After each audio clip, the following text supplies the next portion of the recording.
Alright. So I did my research on FOP, which is fibrodysplasia ossificans progressiva.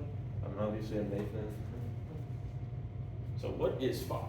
FOP is an exceptionally rare genetic disorder that is categorized by the progressive ossification or formation of heterotopic, which just means it is where it's not supposed to be, bone and soft tissues. This usually occurs over a lifetime, but can be increased in or it can be increased with damage and stuff, and usually with growth. We'll get to why a little later. This disorder over time causes physical pain, can limit mobility, and is known for great physical deformities. This picture here to the right actually shows in this individual's knee, in their patellar muscle or tendon, where bone starts to grow, and that sort of demonstrates how the mobility gets limited, because obviously if you have bone growing in your knee when you need to move, you can't really move it as well. And then FOP has a prevalency rate of 1 in 2 million people, so it is really rare. Affected genes, cells, tissues, and whys. Genes, the gene that is mutated that causes this disorder most commonly is the ACVR1 gene, which codes for bone morphogenic things, that sort of limits the areas in which bone actually develops, as well as when and how. And a mutation in this gene changes the scope at which bone can generate. So it starts to generate in soft tissue places, like I said earlier, like connective tissues and stuff.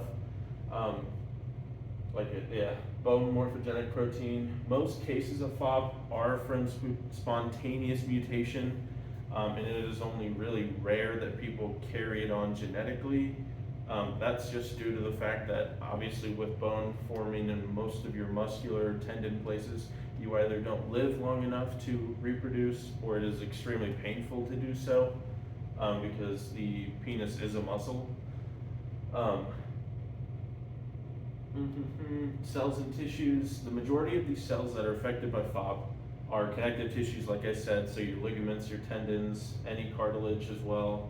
Because of this mutation, ossification, which is the bone formation process, occurs outside of the natural skeleton in these individuals, meaning you'll have bones pop up in places where there shouldn't be bone at all. And then the most susceptible cells are ones that are going under repair or replacement, and that's why I said during growth or repairment is where people see most of this ossification occur. Symptoms, because of the name, it's progressive. It is a progressive genetic disorder, so the symptoms usually occur in stages. The first hallmark or diagnostic symptom of this is toe or extremity disformities. Usually this looks like in the toes, because it's the easiest to find. With just your eyes, you can recognize differences. And then secondarily are those more progressively growing heterotopic ossifications, usually in soft tissues. They say more commonly in the back and spine, which is what this image on here is showing. It's sort of that sheet-like pattern that takes over the back, the neck, and that limits, obviously, like we said, mobility. Given the symptoms, pain is obviously inherent, as well as immobility, given the progression of FOP in the joints and ligaments and tendons.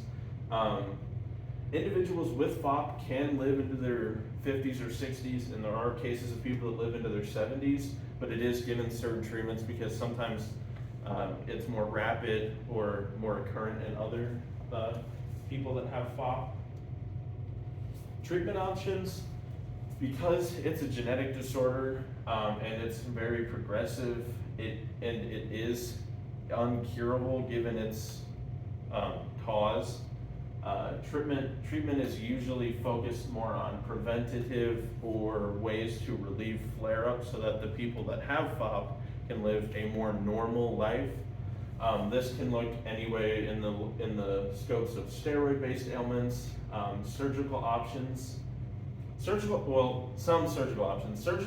Options are usually unavailable due to recovery period of any incision starting up or just starting in general, that repair and replacement cell cycle, and that's usually where most of this stuff happens. So there really isn't any surgical things they can do to help you, because it would just twice fold your problems. Pain prevention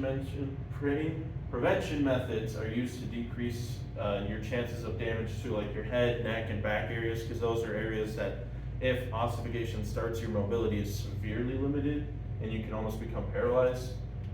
With the genetic culprit being identified, it is a potential outlook for things like genetic modification in order to cause this, or at least recognize when it occurs so that we can try to fix it with genetic modification. But like I said, most of the treatments is more of like a safeguard the person with it so that they're not completely covered, encased in bone where they shouldn't be. And then just overall, it's very difficult for people with FOP to live for most of the reasons I said before, but also just that mental factor of, you could go out into the world and not live necessarily a normal life, but with FOP, the chances of you getting any sort of bump or bruise and that completely ruining the rest of your life is very high. These were my references, and then these were the questions that I came up with. So what does FOP stand for? And then obviously all these options. What is the life expectancy for someone with FOP? 50 to 60 years. What is the hallmark symbol of FOP? Is great toe deformities. What are the most affected tissues, soft connective tissues, and then what areas are most susceptible to ossification from FOP is the back and neck area. Thank you.